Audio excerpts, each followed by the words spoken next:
അടുത്തൊരു ക്വസ്റ്റ്യൻ എന്ന് പറഞ്ഞാൽ are we pure enough to do sadhana എന്നാണ്. ഞങ്ങൾ സാധനകൾ ചെയ്യാൻ പ്യുവറാണോ എന്നുള്ളതാണ്. കാരണം ബ്രാഹ്മിൺസ് മാത്രമേ പൂജ ചെയ്യുന്നത് കണ്ടിട്ടുള്ളൂ, അതല്ലാത്തത് കുഴപ്പമാണോ എന്നൊക്കെ ഉള്ളത്. കാലദേശങ്ങൾക്ക് മുകളിൽ നിൽക്കുന്ന ഈശ്വരനെ ആശ്രയിക്കാൻ നിങ്ങൾക്ക് തോന്നിയാൽ ആർക്കാണ് കുറ്റം പറയാൻ കഴിയുക? നമ്മൾ ഗ്രോസ് ലെവലിൽ ചിന്തിക്കുമ്പോൾ നമ്മൾ ജീവിക്കുന്ന ചുറ്റുപാടുകളിൽ ഇന്നും ജാതി വ്യവസ്ഥയും ഒക്കെ ഉണ്ട്, അല്ലെ? പണം ആയിട്ട് ബന്ധപ്പെട്ടിട്ടുള്ള ഡിസ്ക്രിമിനേഷൻസ് ഉണ്ട്, അല്ലെങ്കിൽ തൊലിയുടെ കളറുമായിട്ട് ബന്ധപ്പെട്ടിട്ടുള്ള ഡിസ്ക്രിമിനേഷൻസ് ഉണ്ട്, ഭാഷാപരമായിട്ടുള്ള ഡിസ്ക്രിമിനേഷൻസ് ഉണ്ട്, അതിൻ്റെയൊക്കെ തന്നെയാണ് രാഷ്ട്രീയപരമായിട്ടുള്ള ഡിസ്ക്രിമിനേഷൻസ് ഉണ്ട്, ആശയപരമായിട്ടുള്ള ഡിസ്ക്രിമിനേഷൻസ് ഉണ്ട്. ഒരു കൂട്ടമായിട്ടെല്ലാം മാറും ഉണ്ട്, അതുള്ളത് തന്നെ. അതിന് ഞാനും പല സമൂഹത്തിൻ്റെയും ചുറ്റുപാടുകളുടെയും പല വിഷയങ്ങളിൽ നിന്നും വിക്റ്റിമായ ആളും കൂടിയാണ് ഞാൻ. എനിക്കൊരുപാട് ദുരനുഭവങ്ങൾ ഉണ്ടായിട്ടുണ്ട്.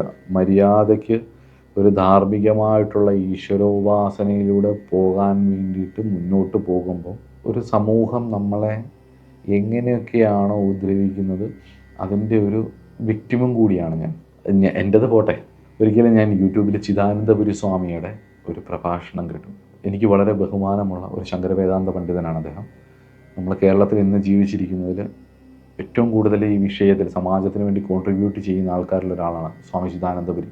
അപ്പം അദ്ദേഹത്തിൻ്റെ ഒരു പ്രഭാഷണത്തിൽ വളരെ പ്രശസ്തമായിട്ടുള്ള ഒരു മഠത്തിൽ അദ്ദേഹം ചെന്ന സമയത്ത് അദ്ദേഹം പറയുന്നത് സ്വാമിയുടെ ജാതി ഏതാ എന്ന് ചോദിക്കും എന്നാണ്. ദശനാമി സമ്പ്രദായത്തിൽ ഉള്ള ഒരു സന്യാസിയാണ് ഞാനെന്നുള്ള ചിന്തയൊന്നും അവിടെ ഇല്ല. സ്വാമിയുടെ പൂർവാശ്രമത്തിലെ ജാതി നോക്കിയാൽ മാത്രമേ അതിനുള്ളിലേക്ക് കയറ്റൂ എന്നുള്ളത് അത് സ്വാമി വളരെ ഭംഗിയായിട്ടത് പറയുന്നുണ്ട്. ആ വീഡിയോ നിങ്ങൾക്ക് കണ്ടാൽ മനസ്സിലാവും. വളരെ പ്രശസ്തമായിട്ടുള്ള മഠമാണ്.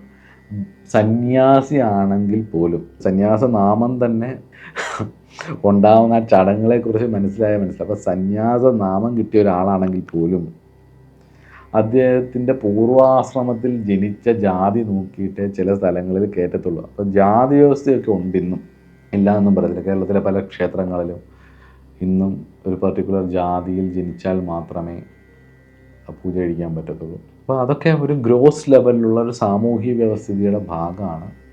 അതുകൊണ്ട് അത് മാറ്റാനൊന്നും കഴിയത്തൊന്നുമില്ല. അതിൻ്റെ ഒരുപാട് പുച്ഛങ്ങൾ ഏറ്റുവാങ്ങേണ്ടി വരും. വേറൊരു മതത്തിലോ ഒരു ജാതിയിലോ പെട്ട ഒരാൾ ഈശ്വര സേവയിലേക്ക് വരുന്ന സമയത്ത് ഒരുപാട് പ്രഷറുകൾ അനുഭവിക്കേണ്ടി വരും എന്നുള്ള കാര്യത്തിൽ സംശയമില്ലാത്ത കാര്യം. അതിന്നും ഉള്ളതാണ്. ജാതിയും മതവും ഒന്നും അങ്ങനെയൊന്നും മാറിയിട്ടൊന്നുമില്ല. അതൊക്കെ വെറുതെ പൊളിറ്റിക്കൽ കറക്റ്റ്നെസ്സൊക്കെ ചുമ്മാ ഇരുന്ന് പറയാം എന്നുള്ളതേ ഉള്ളൂ. അത് ഇന്നത്തെ സമൂഹത്തിലും ഉള്ളത് തന്നെയാണ്.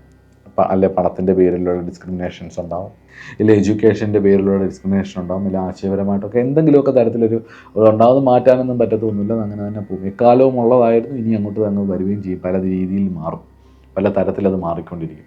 പക്ഷെ നമ്മുടെ വിഷയം അതൊന്നുമല്ല.